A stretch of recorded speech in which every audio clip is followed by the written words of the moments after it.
Hello, I'm Ron Wilson. In this month's news, the Professional Standards of Financial Advice Bill and the Life Insurance Remuneration Arrangements Bill were finally passed by both Houses of Parliament in February. Inflationary pressures remained low in the 2016 December quarter, with the headline CPI rising 0.5%. In its first meeting for 2017, the RBA opted to leave the official cash rate unchanged at 1.5%, but at the same time delivered a more positive assessment of global economic conditions. In international news, the Fed maintained its benchmark interest rate range of 0.5 to 0.75%, while suggesting that further US growth will point to a rate rise later in the year. James Ellis has the details.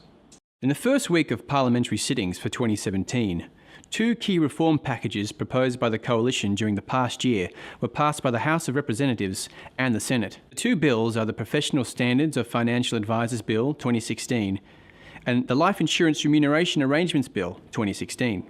One of the most significant reforms under the first bill will be the establishment of an independent standards body from the 1st of July 2017. The purpose for this independent body is to set education standards, a professional year framework, CPD requirements, as well as develop a comprehensive code of ethics for financial advisors.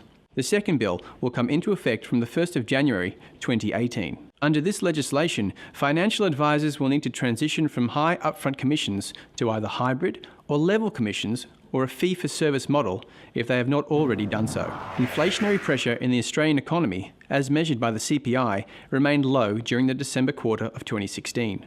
According to the ABS, headline inflation rose only 0.5% during the quarter, which was below the 0.7% rise for the preceding September quarter and left annual headline inflation for the year to the December quarter at 1.5%. Underlying inflation also remained subdued, rising 0.4% for the quarter, which translated into an annual increase of 1.6%. While the headline annual inflation rate of 1.5% was in line with the RBA's forecasts, it remained well below its target band of 2 to 3% per annum. With leading economic indicators suggesting little in the way of upcoming sustained price pressures and ongoing spare capacity in the economy, most economists expect that it will take longer for underlying inflation to ease back into the RBA's target band than it anticipates. At its first meeting for 2017, the RBA board judged that its current monetary policy stance should remain unchanged, and so retained the cash rate at 1.5%. In his accompanying statement, RBA Governor Philip Lowe noted that global economic conditions had improved over recent months, which had contributed to higher commodity prices.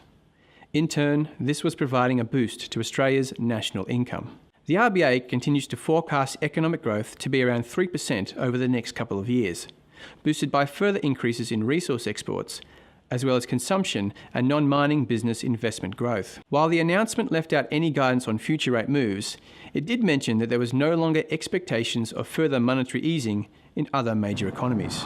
The US Federal Reserve kept its benchmark interest rate steady at 0.5 to 0.75% at its first meeting after President Donald Trump took office. At the same time, it painted a relatively upbeat picture of the US economy that suggested it was on track to tighten monetary policy during this year. Fed Chair Janet Yellen recently underscored that, with the economy near full employment, the central bank risked a nasty surprise on inflation if it is too slow with rate hikes. In support of the Fed's view of a strengthening economy, January labour market statistics showed non-farm payrolls rising 227,000, with even greater gains in private sector employment offsetting a small drop of 10,000 in government sector jobs. Further confirmation of an improving business outlook came with the release of data showing US factory activity accelerated to more than a two-year high in January.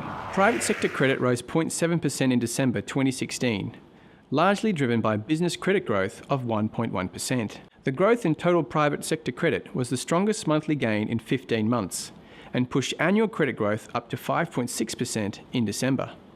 However, this annual growth remained below the 10-year average of 6.1%, which indicated that there was still only modest growth in the economy. Aside from business credit growth, housing credit continued to grow within the narrow band of 0.5 to 0.6% recorded over the last 9 months. This overall figure for housing credit, however, disguised a diverging trend between owner-occupier and investor housing credit. Owner-occupier credit growth was 0.4% in December. This led to the annual growth rate slipping to 6.4%, the slowest annual rate for over a year. Investor housing credit grew at 0.8%, or double the rate for owner-occupier credit. This was the strongest monthly gain in over a year, with ongoing low interest rates and rising housing prices continuing to encourage strong investor demand for credit. On the 1st of January 2017, Centrelink changed the way it assesses reportable fringe benefits as part of an individual's adjusted taxable income. Up until the beginning of this year, just 51% of the total value of reportable fringe benefits was used in calculating an individual's rate of payment for a range of Centrelink benefits. From the 1st of January, 100% of the total value of reportable fringe benefits will be applied in the calculations. This change, however, does not apply to individuals who work for certain not-for-profit organisations. Some of the Centrelink payments which are affected by this change are the Family Tax Benefit, or FTB, Parts A and B, childcare payment, stillborn payment, parental leave pay, dad and partner pay, youth allowance, ab-study living allowance, and assistance for isolated children. ASIC has drawn attention to the fact that only just over 2% of all life insurance claims issues were being dealt with through insurers' internal dispute resolution schemes. According to ASIC, the majority of disputes primarily relate to declined claims or alleged delays in claims assessment.